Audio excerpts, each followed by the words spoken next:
Bueno, muy bien. Así es. Ya estamos en presencia con el mayor Juan Carlos Llorio, que, bueno, yo decía hoy al mayor que había hecho servicio militar del batallón nacional 181 nuestro monasterio de la ciudad de Pigüe. Ahora cambió el nombre del batallón, ¿no? Sí, a partir del año pasado se empezó a llamar Base de Apoyo Logístico Pigüe. Pero como yo siempre digo, sigue siendo el arsenal para la zona. Claro. Le agradezco su presencia, le agradecemos aquí por la producción de nosotros su presencia en Coronel Suárez, porque bueno, se viene desde la ciudad de Pigüe para, con su presencia, de alguna forma, recordar esta gesta de Malvinas que hemos vivido el pasado día, ¿no? El pasado viernes, ¿no? Recordando la reafirmación de los derechos argentinos en Islas Malvinas e Islas del Atlántico Sur, ¿no? Cuénteme un poco la experiencia de hace 11 años y que bueno, y cuáles fueron los ensayos que quedaron en usted como veterano de Malvinas, mayor. Bueno, me da para hablar de toda la guerra del principio al fin, más o menos. Puedo empezar diciendo que un buen día a la mañana me levanté temprano, mientras me vestía puse los noticieros para enterarme de las noticias del día, y ahí de repente escuché, igual que lo escuché toda la ciudadanía, algo que no entendíamos muy bien, ¿no es cierto? Que decían que habían vuelto las Islas Malvinas al patrimonio nacional.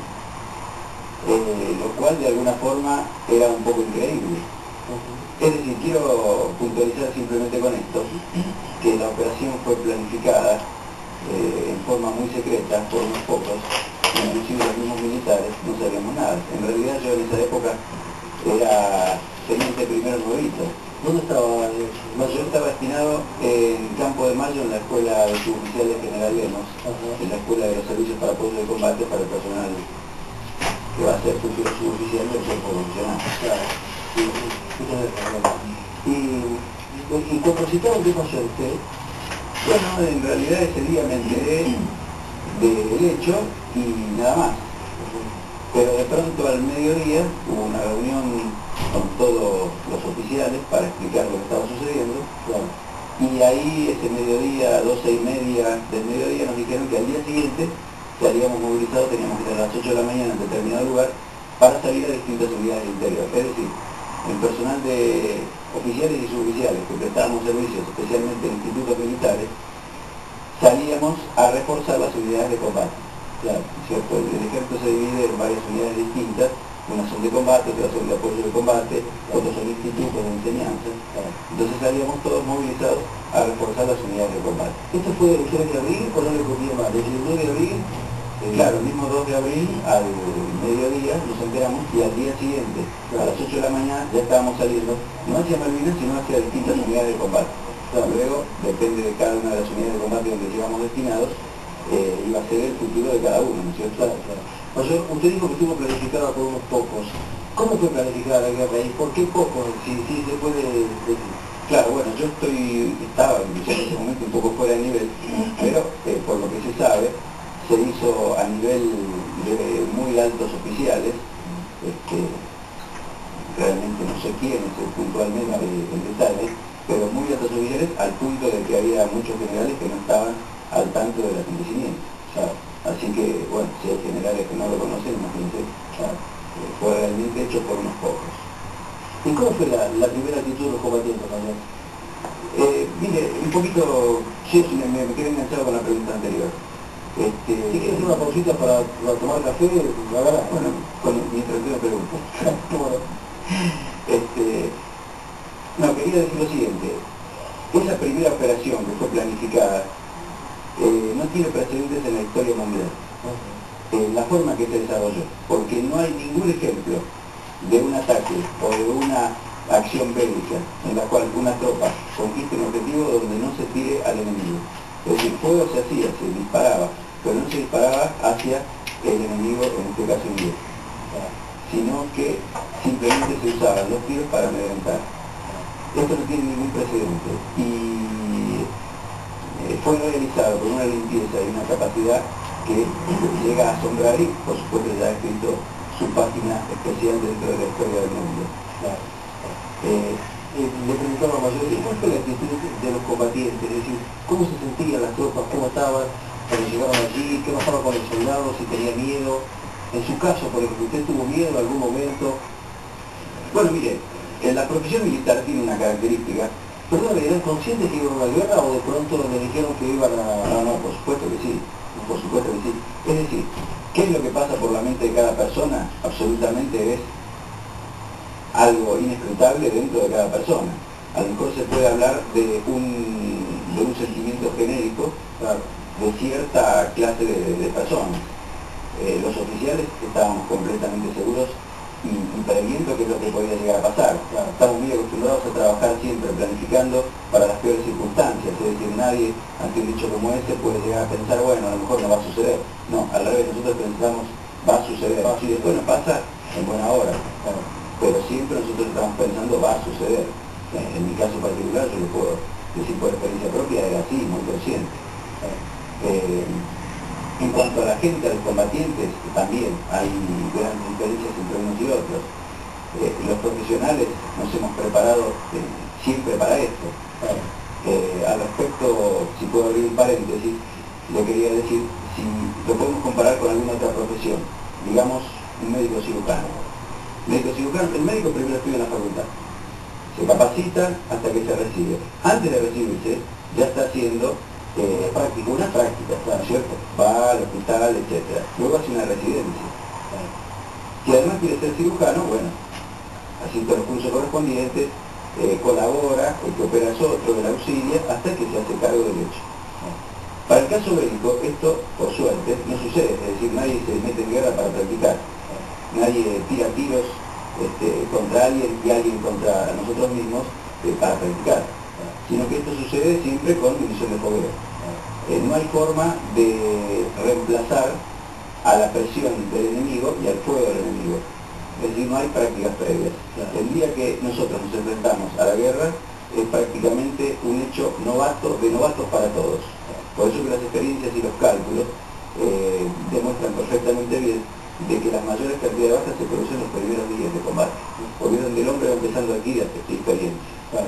En la instrucción de los soldados esto está realmente planificado de esa manera. Los primeros meses de instrucción son evidentemente para ponerlo al hombre en situación, enseñarle las cosas básicas, y dentro de las cosas básicas está el manejo de las armas para poder llegar a preservar su vida.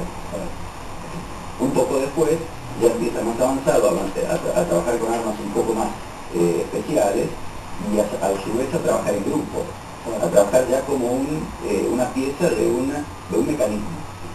Luego ese mecanismo se agranda, hasta que termina siendo, por lo menos a nivel de unidad táctica, que es lo que la mayoría de la gente conoce, por ejemplo en este caso la base de apoyo logístico nuestra, es decir, tiene el nombre de unidad, porque es prácticamente un elemento único, que se mueve a través de haber ensamblado todas las piezas que fueron preparándose con el tiempo. ¿Cuál era la actitud de la tropa a medida que iban pasando los días? Usted sabía que aquí a nosotros nos llegaba la información por así tergiversada, es decir, que decía que bueno, que las cosas iban bien pero que no era tan así? ¿Cuál era la actitud del soldado, la actitud de ustedes para con el soldado? ¿Cuál era la tranquilidad que le daban al soldado? Mire, la información que tenían ustedes era la que me daban a mí. Yo estaba, lamentablemente no llegaban allá las radios argentinas, pero estaba permanentemente escuchando una radio, en este caso de Montevideo, que era la que llegaba a la onda allá. Además, los británicos, que tienen mucha experiencia en esto, habían equipado una onda de radio que era especialmente en castellano para los argentinos, donde decían que no había que luchar, que no había que defender, que era inútil, en fin, hacían su acción psicológica. Así que en realidad nosotros, en el lugar de combate, nos movíamos con la misma información que se movía el personal aquí en el continente. De las cosas que estaban un poco más alejadas de nuestros ojos o de nuestros oídos, nos enterábamos de la misma manera y al mismo tiempo que acá, a través de las informaciones. Y aseguro que esto era así. A puntos anecdóticos. En mi caso particular, luego a lo mejor podemos contar un poco más en detalle, pero cuando estamos avanzando sobre Darwin, cuando el inglés estaba atacando, mi compañero, yo era jefe de una compañía de transportada de reservas, nos movemos hacia ese lugar porque ya los ingleses estaban atacando el día anterior, y cuando llegamos, mientras realizamos las primeras acciones para iniciar los movimientos, le pedí a uno que prendiera, porque era el horario de radiocarga, a ver qué estaba diciendo, a ver qué estaba sucediendo ahí en ese mismo lugar, el Darwin. Es decir, parece un poco anecdótico, pero es muy verdad. ¿Qué le quiero decir con esto? Que donde la gente del continente decía no íbamos ganando, yo tenía exactamente la misma idea de que íbamos ganando, porque no sabía lo que ocurría en el contexto general, ¿no es cierto? Hay un comandante del Teatro de Operación, un comandante de conjunto, etcétera, que a lo mejor puede tener un panorama más claro, panorama de lo que está sucediendo, y a veces no tan claro, porque en realidad la guerra es absolutamente... los militares estamos tratando de aprender a controlar el descontrol, a controlar lo inhumano, ¿no es cierto? Porque la guerra es cosa de humanos, pero es inhumana. A nadie le vaya a pensar que a un militar, porque es militar, le gusta la guerra, ¿no? Porque locos no somos. Claro, no, evidentemente no. Yo a veces digo, me pregunto, ¿hay uno que hay abajo del uniforme? ¿Qué hay? Uno me dijo una vez en una camisa, sí. Hay un argentino, hay un hombre, hay absolutamente común, igual que el resto, que se preparó para realizar una actividad particular, una profesión. Es decir, así como yo no estoy capacitado para ir a una sala de operaciones y a operar a alguien de apendicitis, para un médico a lo mejor es facilísimo. Para mí puede resultar mucho más fácil ir a una actividad de combate, pero que quiera ir a la actividad de combate, no creo que haya ningún solo militar que esté buscándolo, ¿no es cierto? Y Mayor, ¿cuál fue la reacción de su tropa o de su gente, con la cual usted convivía, cuando se enteró del hundimiento del Belgrano? Mire, lamentablemente en un hecho como la guerra era algo absolutamente previsible. Particularmente para mí, es decir, a mí no me llamó la atención. ¿Había decibeles de estado de ánimo? ¿Había? Decibeles, digo, si por ahí la tropa amanecía un día muy eufórica por algo que no había sucedido. No, porque ahí es un problema, el viejo dicho dice, ya que estamos en el valle de Bayeux, ¿no es cierto? Claro.